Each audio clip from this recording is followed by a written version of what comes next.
I think in 2025, content is king.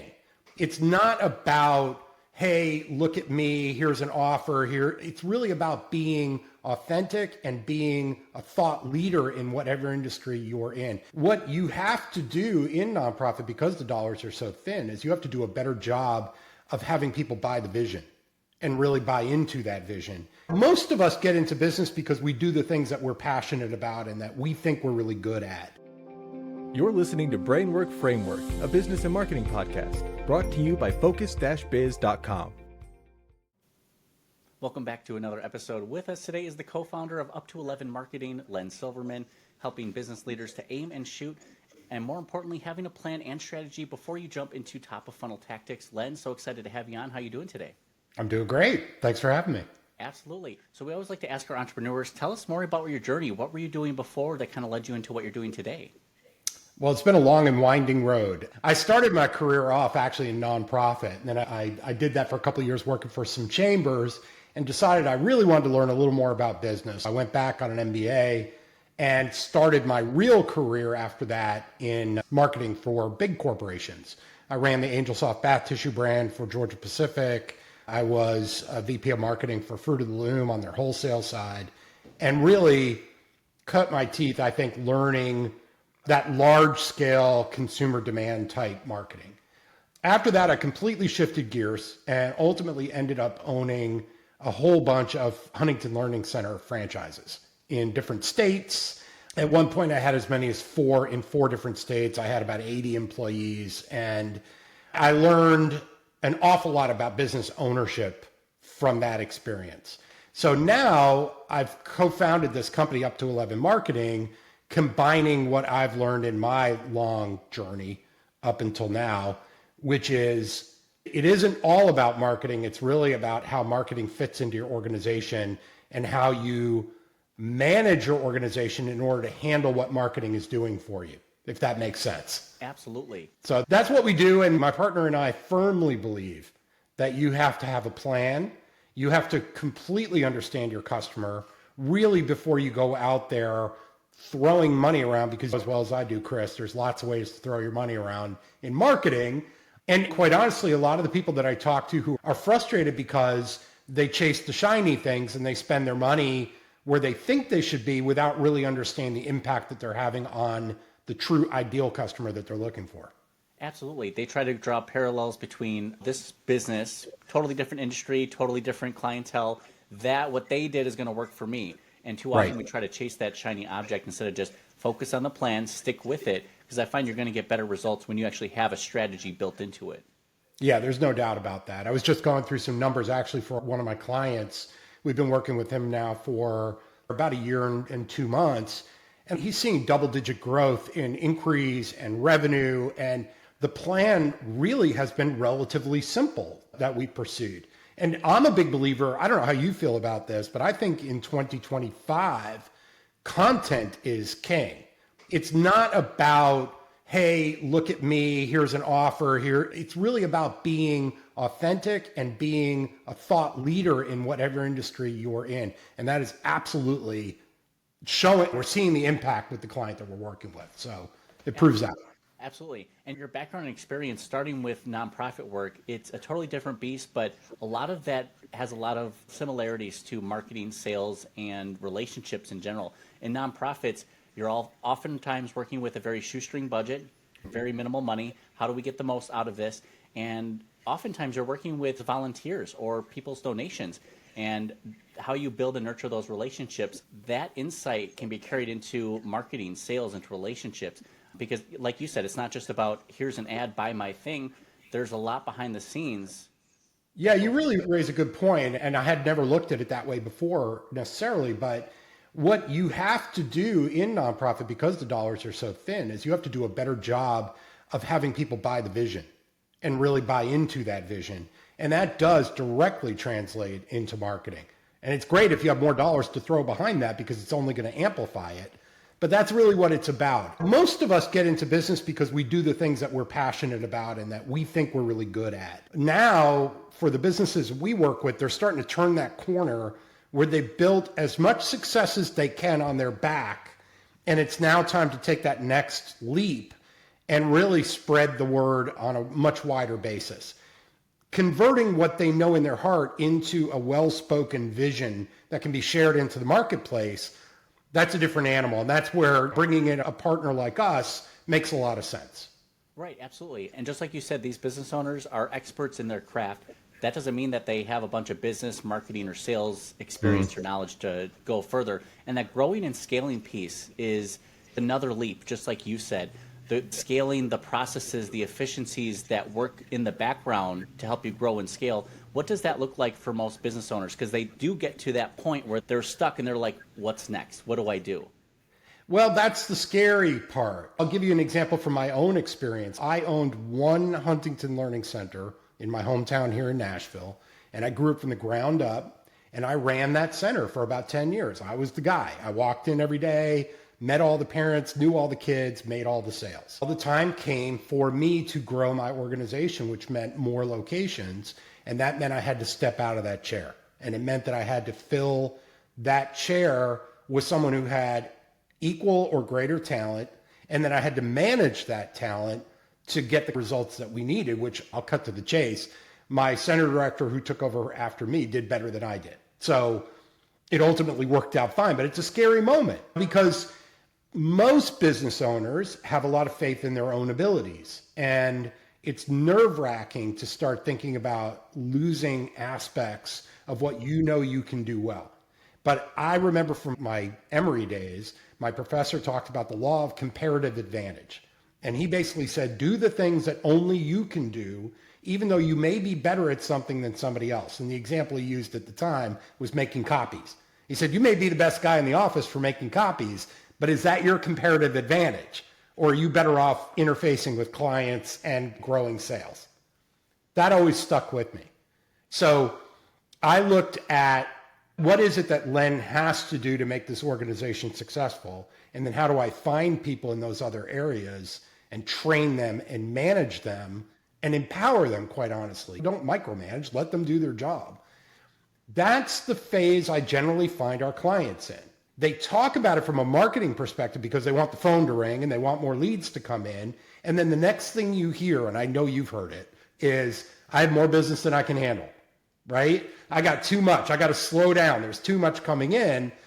I don't want to overstate it, but in a way, it's kind of the death knell of your business because costs are going to continue to rise. And if you hold your revenue where it is, it feels good in the moment, but ultimately your margins are going to thin. And that is the point where you have to break through to that next level. And I've read a lot about this most recently. That level tends to be like right at $3 million in revenue. That's where a lot of companies either grow or start going the other way. Right. And you have to think about that influx of customers that you could have potentially taken, but they're now going to your competitors. Now they're going to have a great service, get great reviews. They're going to tell all their friends. And that market share that you had is going to just start shrinking. It's not even just market share, honestly. Also, if you're at 98% capacity or whatever that capacity level is, when you're saying, you're crying uncle and saying, I can't do anymore, you're going to start making mistakes and your customer service is going to start to slip. But it's beyond the missed opportunity. It's also, what are you doing with the clients that you do have and what's happening to your reputation and your ability for repeat business? We generally start a relationship with a client based on marketing, but ultimately it really does start to evolve into operations and sales and hiring practices and a lot of other aspects of their business as well. Yeah, where most marketing companies or businesses would be afraid of scope creep, you're almost welcoming it because these are just future obstacles that we'd run into that would prevent us from taking that marketing campaign to the next level. Or even just in general overview, the bird's eye view, looking at the buyer's journey. If you're only squeezing so much juice out of the orange and you know there's more juice left throughout that entire journey, why wouldn't you want to help that business owner grow and scale a little bit more? It's scary, but we're all taking calculated risks here. Yeah, I think that's true. And for me, you started out with kind of my journey and what brought me to where I am. I really do believe you pay it forward. And I've learned an awful lot. I've made a ton of mistakes. And quite honestly, I'm going to work with companies and they're going to make mistakes as much as we're able to help them. But if I can help them to avoid things that I've learned along the way, so much the better. Because I had friends and I had mentors along the way for me, but they weren't able to help me in some of the areas that we're talking about. And I really could have benefited from that. Absolutely. There's usually a moment in the show where we ask our entrepreneurs, tell us about a mentor or leader who was really impactful to you. Did you want to give them a shout out or maybe just share what they did for you that kind of helped get you to that next point? I've got a couple of friends in the Huntington system, and I'm not going to embarrass them by shouting them out by name. They know who they are, who run very successful businesses. One guy in particular is not limited to just ownership within the Huntington system. He owns multiple business platforms. And I really kind of picked up from him the analytical side of business ownership. For me, I've always just been a bit of a natural in a way, and I know what I know and I know what I need to do. But putting it into a framework and getting the analytics down on paper is something that I learned observing and speaking with this guy in particular. And that has gone a long way to helping not only me grow my business, but now putting some of those processes in place for my clients as well. Absolutely. It's like you can't replace that natural instinct, that intuition that you have in business and the ability to make the right decision. But when you can actually back it up with spreadsheets and numbers, that becomes a case study and that becomes proof of results to another business. So that just helps amplify what you're doing and puts it into numbers. Hey, this is exactly what we invested, what we got out of it, and this is what the numbers are telling us. Right, absolutely. And sometimes a SWOT analysis is equal to running numbers, or a quick 2x2 matrix, and you're looking at things that are important and urgent, and people are always focused on, well, it's important and urgent, and the point that I make to them is, it may be urgent, but it doesn't necessarily need to be important to you. Maybe you find someone else that could be important in your organization and free you up for things that aren't as urgent, but require your attention to pursue that vision for your company. So a lot of times it's simple pencil and paper, back of napkin type analysis that can be really powerful. Absolutely. And I completely agree with what you mentioned before about this one person team, right? And then letting that go to another person. They may not be the best, they may do it better than you, but trying to find that balance. You as the business owner, there's more high value tasks that you could be doing as opposed to making copies or doing anything else. So it's really up to us to take that moment, say, I don't want to be the bottleneck in my business. If we want to grow and scale, I need to step out of this role so I can start doing more important things and let the team handle it. Of course, just as we are learning, they won't do it perfect the first time, but with some direction and guidance, employees can be great assets for the company that help you grow and scale. They should be great assets for sure. It means you've got to hire and train and manage and motivate, all those things, which for a lot of owners is a new skill set. I mean, if you're a terrific construction company for residential construction, that's what you know. And now all of a sudden you're bringing in a team and an estimator and someone has to be client facing and you're training that person. So one thing, I'm a very visual guy and I point out to owners, I learned this back when I worked for Georgia Pacific. I'll give you an example. We ran our machines at Georgia Pacific 3 shifts, 24 hours a day. That's how you make paper. You keep the machines running. So we were introducing a new product in the line and it was going to require a new piece of equipment. Well, the day you put that piece of equipment in, you're at like 5% capacity, right? So you've made this huge investment and you're not doing a lot on that machine. You've got to ramp up to meet that capacity. It's not an easy decision to make that investment. I think of people the same way. If you've reached this level and you bring a new person on board, your cost structure is going to go like that, right? And so what you're looking for is growth in revenue. And what most people are thinking is they're going to have equal growth in profit. What the reality is, you're going to have growth in revenue and your profit's going to do this. And then your revenue is going to do this. And then your profit's going to do that. You've got to be willing to take that dip. And that, beyond the understanding of a business owner that they need that person, I find it's that reaching for the wallet moment that's the hardest. It's like, I'm just now starting to make money and now you're telling me to stop making money and hire another person. And the answer to that is yes, that is what I'm telling you. Because again, I learned that the hard way also, that you can be penny wise and pound foolish and not make investments in your business at the right time And the next thing you know, your profit and margin shrinks, and those decisions become even more difficult down the road. Yes. To me, that's a major hurdle that I try to help business owners to overcome. Absolutely. And the way that I almost relate to it is kind of share with this business owner that treat this as like this is you starting your business for the first time again. You invested so much of your time and your money and were willing to work without a profit to make that dream and goal work. You need to do that just one more time because Right. there's going to be that small dip and then you start seeing those profits. But again, you go back to those quantitative research, all the numbers, the data you put together, the analytics, say, hey, this is what happens to most businesses. So it's likely to happen to you as well. I can't guarantee results, but we're always going to try our best. You don't take on clients to like try to help them fail, right? You want another great case study, another great review, another great referral partner. So we're in it to help them be successful. Are there certain businesses or companies, like industries or revenue-wise, that you prefer to work with or your ideal clients? Yeah, in a way, we've kind of bifurcated a bit. On the one hand, we really like home services companies. We like roofers and plumbers and electricians. And we tend to look for companies that are at least 1 million or a little north of 1 million. And the reason for that is because they need to have enough going on that they could start really looking at making some investments. That's one side. The other side, which happens to be my personal favorite, are very niche suppliers in very niche industries. I love that. I used to work for a company called Scoville Fasteners, and we made industrial fasteners and little snap fasteners for babies' clothes and things like that. Very niche. And it's neat because the world is relatively small, and yet it's really fragmented. And a lot of folks in those industries don't know you. That's a great opportunity to really grab that thought leadership position and start not tooting your own horn, but providing industry professionals with information that is of real value to them and grow your brand that way. And I just love that. I just think that kind of content is so meaningful and helpful to the industry, and then also has a great impact on your business. Absolutely. That sounds like a great game plan. For those who are interested in connecting with Len, where can people find you and connect with you online? Well, I'm on LinkedIn, and you can find me at up to 11 Len. And you can also find me at up to11marketing.com.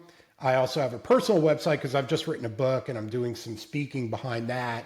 And that's just lensilverman.com. Very nice. And we'll have those links available down in the show notes and the description for everybody. Great. Len, it's about, what are we, like just over halfway in 2025 here. What are you looking forward to wrap up 2025 or launch into 2026? Are you doing some new initiatives, new products, or new launches you're excited to be offering? Or are you just kind of sticking with the same tried and true system that's been working for you? Yeah, as we've talked about, this growth into a more fulsome business consultancy is the evolution that we're seeing in 2025. So up till now, we've been known as Up to 11 Marketing. We are going to be transitioning into Up to 11. And marketing is still going to be a major focus for us, but we are absolutely going to be helping companies with operations and hiring, training, sales. I would say everything other than financial. There are people who can do that much better than I can. Yeah, absolutely. You're like, we don't want to touch that piece, but everything else that's fun and we can be effective for, those are the things we want to work on. Absolutely. No, that's fantastic. And for growing and scaling, it's a difficult time for businesses. I know there's uncertainty in the air about either the economy or the effects of tariffs, and some people are contracting, some people are doubling down on their business right now. Where is your focus? Are you kind of just sticking with where you're at? Are you growing? Are you contracting a bit? No, we're growing. We're just at that phase in our business right now. Everything is upside. So we absolutely are growing. And I'm a big believer that when markets take a downturn like 08, 09, that's a great time to invest. Because as you said, other folks are contracting. And if they're contracting at a greater rate than the pie is shrinking, there's an opportunity to grab market share there. I'm a gambler by heart. No, it's not the time to let off the gas. These are just great opportunities. Scared money doesn't make any money. That's right. Absolutely. And you get 100% of what you don't do. So you got to get out there and do it. And it's easy to say some of these things are scary, depending on the industry you're in. Particularly, I think that the tariffs and the unknowns of the tariffs are really putting a damper on the supply chain. I completely get that. But I would start working on workarounds now. Look for domestic suppliers. Make some of those changes now, because when the dust settles, you'll be well positioned to take advantage of it. And that's exactly it. Don't wait for all these problems to start hurting your bottom line. Be proactive with that. Find the domestic suppliers, make changes to your process. That way you can handle and weather the storm, and you're going to be just that much stronger than the competitor or the next guy who didn't even bother to make adjustments and strategize. Yeah, unfortunately, a lot of businesses are just not structured properly. And so if you were dependent on inexpensive goods coming in from China and your margins were thin, it's going to be tough. You might not make it. And if I'm a business that didn't rely as heavily on that, and I have an opportunity to maybe find a slightly more expensive domestic supplier, the chances are that market share from that other company is going to be available for me. And I want to be able to take advantage of that. Absolutely. And I think it's just the natural evolution of business. If something doesn't work out within the product or service you're offering, don't be afraid to pivot. Find new opportunities. It may not be that exact trinket that you were selling that used to do so great. You could still apply that everything you've learned into another business that can just take you to new levels. So don't let it defeat you if the market and business shifts a little bit. Just use it as a learning opportunity to advance to the next level. I totally agree with that. I think that's at the heart of entrepreneurship, really, is your ability to shift and adjust and be strategic about what you're doing, but pay attention to market dynamics and be willing to make changes. That's the key. Yep, absolutely. Now, I have to ask because it's a hot topic. It's great for shorts. People like asking about it. Artificial intelligence, AI, used to be only so capable 3 years ago, but fast forward 3 years, it's doing website coding, it's doing research, it's doing conversations, it's doing voice, it's doing graphic design. Who knows where it's going to be? Has AI been either a positive or negative into your business or to your clients at all? How are you seeing AI being used currently? AI is a tremendous advantage for us. We use a lot of AI. I think that the problem that I see people run into is set it and forget it attitude about AI, where they just get it to do everything. You cannot do that. Somebody once told me it's like hiring a really smart marketing intern, but you got to train them, right? They have tons of capability, but they're not going to come right out of the gate doing what you want. So if you look at it that way, AI is a fantastic brainstorming partner, a great way of fleshing ideas out, a great way of putting a polish on the things that you are already working on. I have found, at least for myself, for my clients, that it still requires my time and effort for the quality of the product to be what we want it to be. But time to deliver that has shrunk dramatically, which is great. It allows us to do so much more in so much less time. Absolutely. And just in the same way that you were sharing how AI is just this another tool that's helping you get further, but it still requires human review, I feel like that same can be applied to anything else in business, your marketing, your sales. You wouldn't just set and forget your sales team and not check in once a week, once a month, once a quarter to see how things are doing. Where are the numbers landing? Are things working well? How is the output? We even do audits and checks on some of our employees or contractors. So it's like, if you're doing the audits and reviews on your humans currently, you should also be doing this on your tools in your AI tool as well. Like you said, set it and forget it. You still have to train it. You have to work with it and always be checking for accuracy. Yeah, I totally agree with that. And I think there's so many great analytics that are available these days. But if you're simply putting out social media posts so that you can check a box and say, I've got them, AI will absolutely accomplish that for you. But to your point, you should probably about once a month go through the data and see what kind of interactions you're getting and look at which posts are doing better than others and manipulate your content and your style based on what you're finding. It doesn't take long, but it does take time. Right. And I will say a lot of business owners that I know, whether I'm working with them or I'm not, they don't love that. They don't love to do that. So in general, that's a great time to bring in a professional because that's what we do, and we do like doing it. But you also have to be careful because there are a lot of vanity metrics out there that can make you feel really good about yourself, but they don't really impact your business at all. Right, absolutely. We have to focus on both the tools, the employee, the tasks, and just the analytics of what's important. There's a lot of noise out there. So we need to put those blinders on and really be focused on our strategy and just trust the process, trust the plan. If you've laid out a strategy, the numbers and data back it up, just trust the process, keep it going. You wouldn't go to a gym for 2 weeks, test it out and say, okay, obviously working out isn't for me or this gym doesn't work. You wouldn't hop to a new gym. You as the person need to put in that effort in order to get the results, and don't give up too quickly. That's right. That's definitely true. And my wife taught me a lesson a long time ago. I used to not go to the gym on the days where I didn't feel like I had an hour to go do that. And she said, well, 20 minutes is better than nothing. And there's a lot of truth to that. And there's a lot of truth in your business too. I think people get intimidated by the data and the analytics that are necessary. Well, you don't have to do it all, but do more than what you're doing now. And you will benefit from that. Exactly. If you can't dedicate an hour, 20 minutes of something is going to be better than nothing. Then you're just going to make an excuse until you have that full hour. Len, we have one more question I wanted to ask. If you had to go back in time and you had to restart your business over, what would be your game plan to get your first client and to get your product out there? That's a really good question. I have actually given that some thought. I think that I would have cut through the noise a lot quicker. I think that I felt like there were things I had to say as a marketing consultant that I've come to realize that I didn't have to say. The world is full of marketing consultants, and I'm not trying to cast shade on anybody. There are really good ones out there, but there are an awful lot. And trying to be a me too to compete with them was an early mistake that we made. And we didn't immediately come out of the gate playing up our strengths as business owners and people who've signed the front of checks. So we understand what that's like, and being able to bring that knowledge and that cachet forward to our clients. I wish we had done that earlier in our process. Some great advice here, Len. Obviously, your background and experience have led you into what you're doing now, but all the obstacles, all the learning, all the challenges throughout, this just makes you stronger and helps your clients get there further without making as many mistakes as possible. That's Len, the goal. We appreciate you coming on the show and sharing your tips and tricks with us. We appreciate it. Thank you so much. Thanks for having me. I appreciate it. Absolutely. It was a pleasure.